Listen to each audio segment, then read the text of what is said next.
cars into the wall very hard, and that is Vitor Meira. Made it through the fire, but did not make it through this, as he is hard into the wall, along with one other car at the top of the screen. And it is Raphael Matos, we are being told, the number 2 Lusso Dragon car, and yes, it is. Fuel is no longer an issue. You're okay. No, absolutely right. And that was a very hard hit for Vitor Meira. The Delphi safety crew is there so quickly.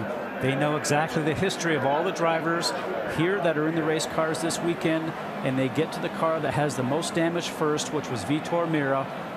And in this situation here with Raphael Matos, he ended up putting himself in harm's way because, remember, he refueled, came in there just before we went to green, was hoping to use that strategy to get to the end. We don't know why these two got together, if indeed that was the case, but let's look at the replay here to have a look to see what happened.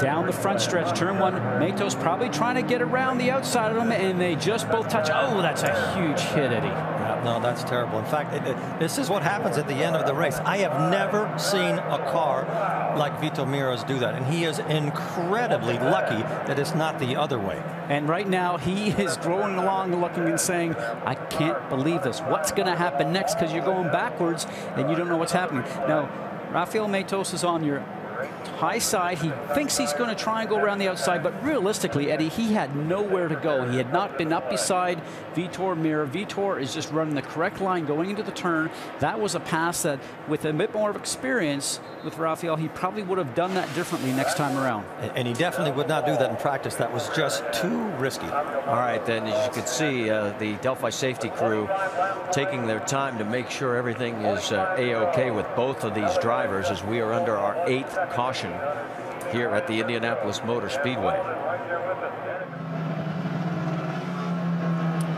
Here at the Indianapolis Motor Speedway, under our 8th caution, you see what is left of Vitor Meira's Dallara chassis.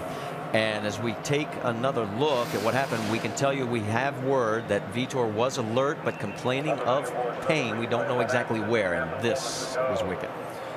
It's really difficult to ever pass somebody in turn 1 on the outside. At the end of the race, when there's marbles up high, it's almost impossible. But I think they just miscued because Matos moved down, actually. Now, in situations like this, all these race cars have black boxes on them, just like aircraft do. So everybody will have an opportunity to look at this information. There's ear accelerometers inside the driver's helmet. Now watch these two cars come together.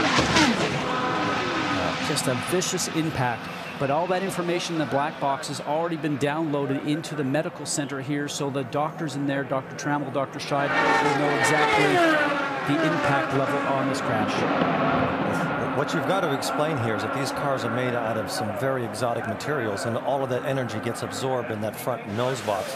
And that front nose box, although it looks destroyed, it has absorbed so much of the impact, as has the wall.